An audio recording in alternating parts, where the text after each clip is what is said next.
مالوں کے نقصان سے مراد مویشیوں کا مر جانا، حادثاتی طور پر فصلوں کا تباہ ہو جانا، گاڑیوں کا آپس میں ٹکراؤ ایکسیڈنٹ کے ذریعے ان کا تباہ و برباد ہو جانا، اسی طرح مال و دولت روپے پیسے کا لٹ جانا، یہ بھی اس میں شامل ہے۔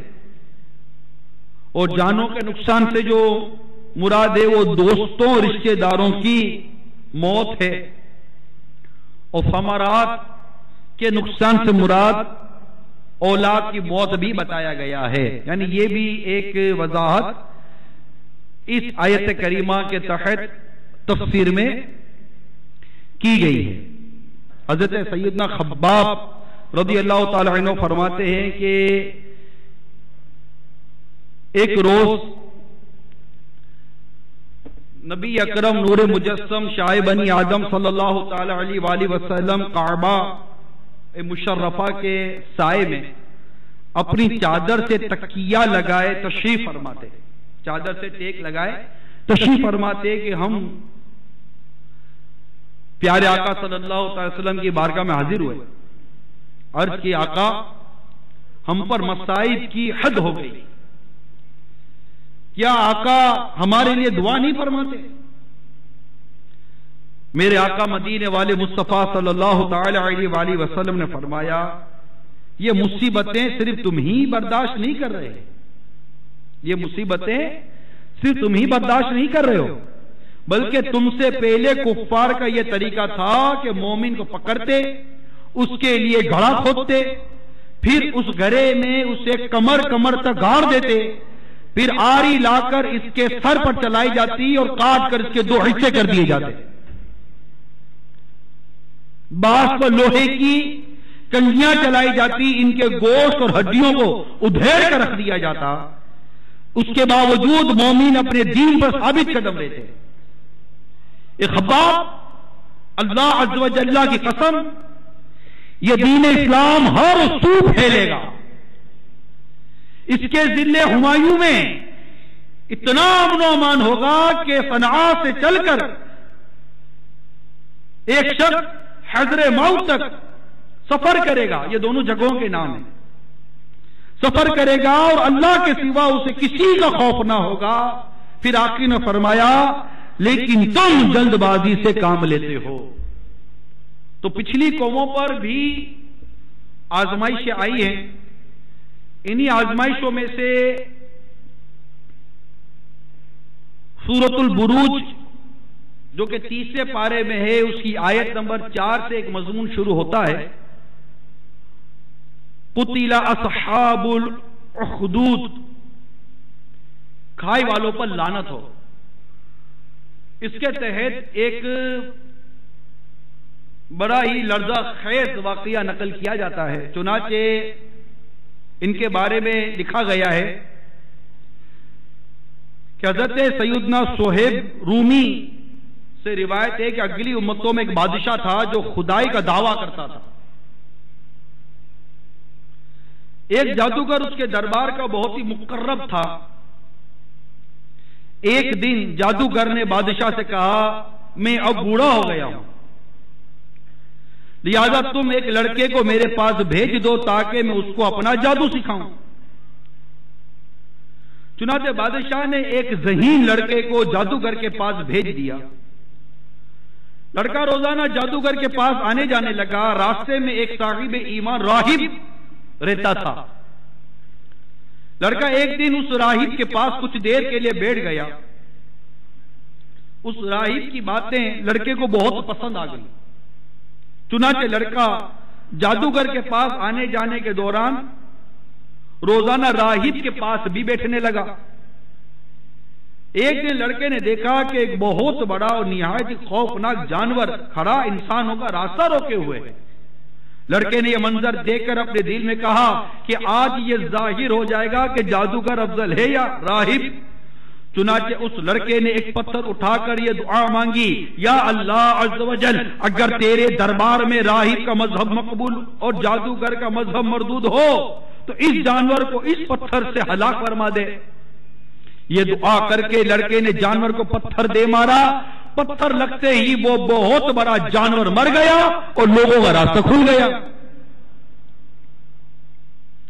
لڑکے نے راہب سے یہ پورا واقعہ بیان کیا۔ یہ سن کر راہب نے کہا کہ اے لڑکے، اللہ عز و جل کے دربار میں تیرا مرتبہ بلند ہو گیا ہے، لہذا اب تو عین قریب امتحان میں ڈالا جائے گا،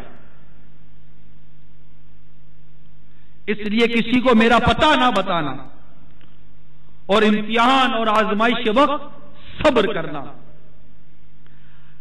رفتہ رفتہ یہ لڑکا اس قدر صاحب کرامت ہو گیا کہ اس کی دعاؤں سے مادر ذات اندھے اور کوڑی شفا پانے لگے، یہاں تک کہ خود بادشاہ کے دربار میں بھی چرچا ہونے لگا۔ بادشاہ کا ایک بہت ہی مقرب ہم نشین اندھا ہو گیا تھا۔ وہ ہم نشین اس لڑکے کے پاس بہت سارے ہدایہ لے کر حاضر ہوا اور عرض کی کہ میری آنکھیں واپس آ جائیں۔ لڑکے نے کہا کہ اگر تو اللہ تعالی پر ایمان لے آئے تو میں تیرے لیے دعا کر دیتا ہوں۔ چنانچہ وہ ایمان لے آیا، لڑکے نے دعا کر دی، فوراً ہی اس کی آنکھیں بحال ہو گئیں، اس کی روشنی واپس آ گئی۔ جب وہ بادشاہ کے دربار میں گیا تو بادشاہ نے حیرت سے پوچھا تمہاری آنکھوں میں بصارت کیسے آ گئی؟ تو اس مقرب ہم نشین نے کہا میرے رب نے مجھے بصارت عطا فرما دی۔ بادشاہ نے غضبناک ہو کر کہا کہ کیا میرے سوا بھی تمہارا کوئی رب ہے؟ تو اس نے کہا اللہ تعالی میرا اور تیرا دونوں کا رب ہے۔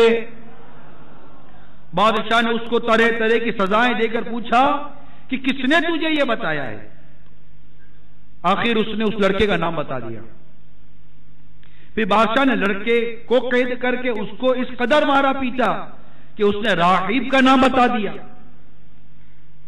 بادشاہ نے راہب کو گرفتار کر کے اس سے کہا کہ تم اپنے عقیدے کو چھوڑ دو، مگر راہب نے صاف صاف کہہ دیا کہ میں اپنے اس عقیدے پر آخری دم تک قائم رہوں گا۔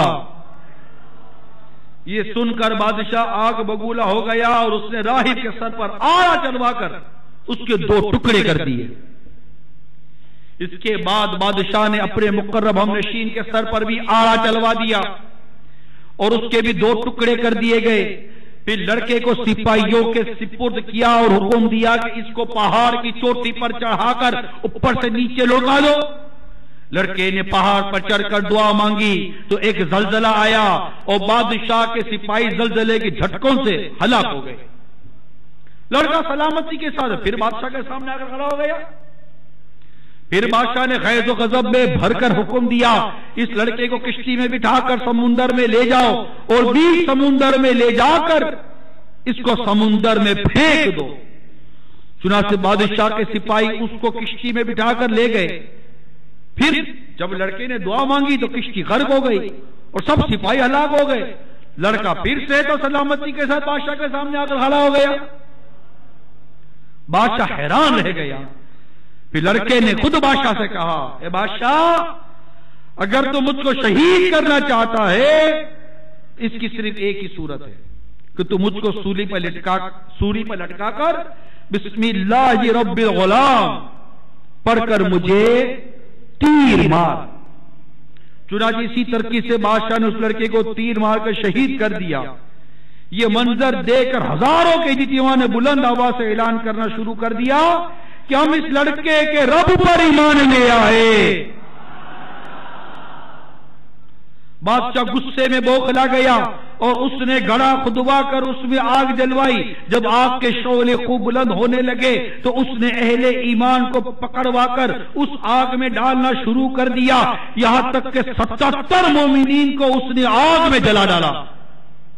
آخر میں ایک ایمان والی عورت اپنے بچے کو گود میں لیے ہوئے آئی اور جب بادشاہ نے اس کو آگ میں ڈالنے کا ارادہ کیا تو وہ کچھ گھبرائی تو اس کے دودھ پیتے بچے نے کہا اے میری ماں صبر کر، تو حق پر ہے۔